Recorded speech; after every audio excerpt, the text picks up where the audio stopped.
Okay, Bryce and Joey.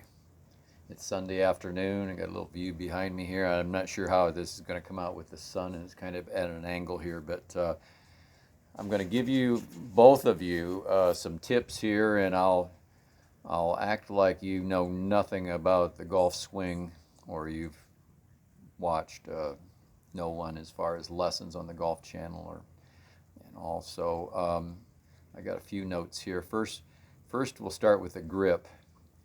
And gripping the club, Bryce, I told your dad that I'm guessing you use a baseball grip to grip the club, and you need to get away from that as soon as possible and not get that ingrained in swinging a golf club because it just doesn't work. You've done well with it. I saw a couple of your drives; they look good, but you need to have less pressure as far as grip pressure goes. You want your hands to be nice and loose and don't be giving it a death grab. I'll give you, let's see if this is going to work here.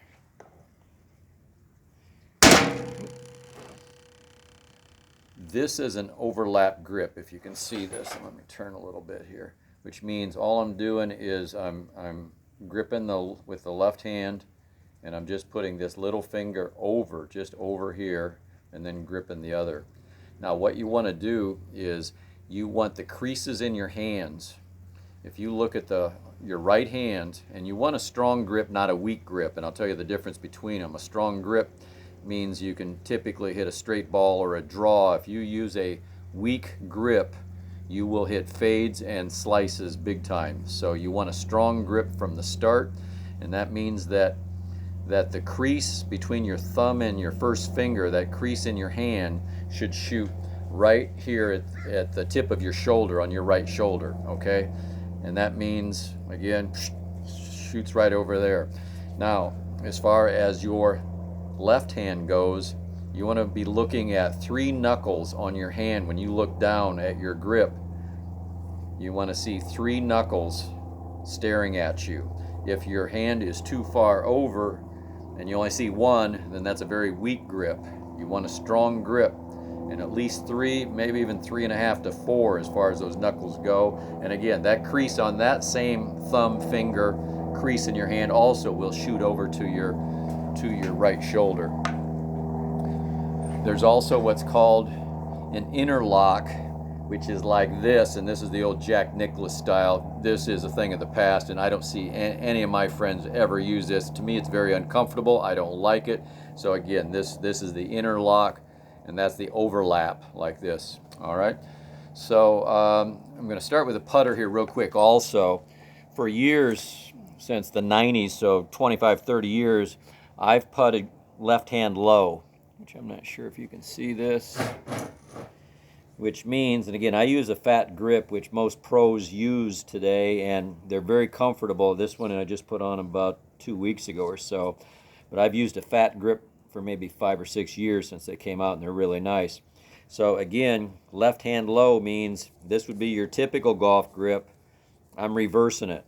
And Jim Furyk started this back in the 90s, and Jim Furyk's my hero, and I've done it ever since, and it works for me. If I try to use a conventional grip, meaning right hand below the left hand, it just feels very uncomfortable, and I'm terrible at putting like that. So anyhow, that's pretty much it for the grip. It's like I said, it's important you lose the baseball grip because it just doesn't work over a long period of time. I'll try to talk fast because I don't want this to be too long because it's going to be a difficult time to download it. Next thing is posture. Your posture looks real good. And again, a thing that when you get golf tips that work and that are correct, they stay in your mind forever. And back 30 years ago, a guy, this was at Washoe Golf Club in Reno, said, "Stick your butt out, buddy." And he was an old man. He was 85 years old, and he was just giving me some advice as we were playing together. And he was right that I was just too upright, where again, stick your butt out, get that athletic move into the ball, and that's truly the way to swing a golf club. And I fight forever. I've fought lifting up in the middle of your swing, and it's so easy to do. And if I can stay down on it, I hit the ball so much better I get that lift up, which I did yesterday. I played horrible yesterday. I shot an 83 on Friday and came back with a 95 yesterday, and it was a horrible round. So not good. So that's it for posture, really. Your posture looked good.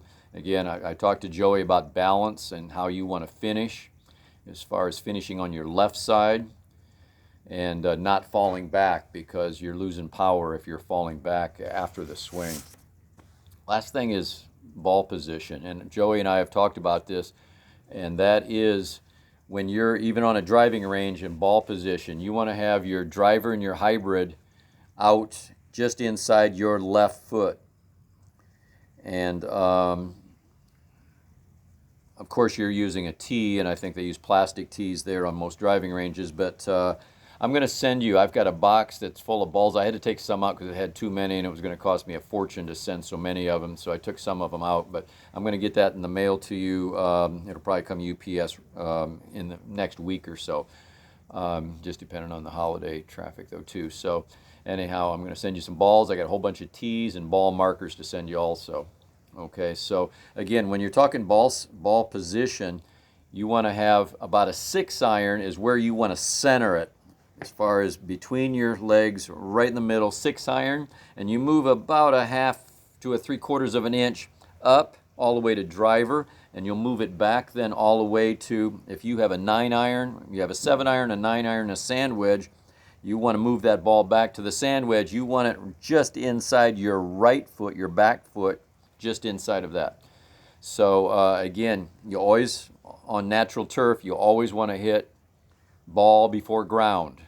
And yes, you want to take a divot, but you don't want to take that divot before you hit the ball. And that's a fat shot, of course, and the ball's not going to go very far or very straight. So anyhow, last thing is, I made a note here, is focus. When I finished second last week in this tournament out of 45 guys, I was focused. I truly was. All the way, I ended up on the 17th hole, I made about a 20-foot putt to save par. And on the 18th hole, I made a probably 9 or 10-footer to save par. And I got over that putt each and every time and said, I got to make this putt, because I knew that I was playing well and I had a good chance of finishing the money. But again, I missed first place by 1 stroke. And I think back on the double bogey that I made on the 10th hole, and just those things happen. But again, it was that focus on those last 2 holes of making those pars when it really counted is what turned it around and got me $80. So that's good. So hopefully you enjoyed this, and I'll continue to make more of them. We'll talk. Okay, bye.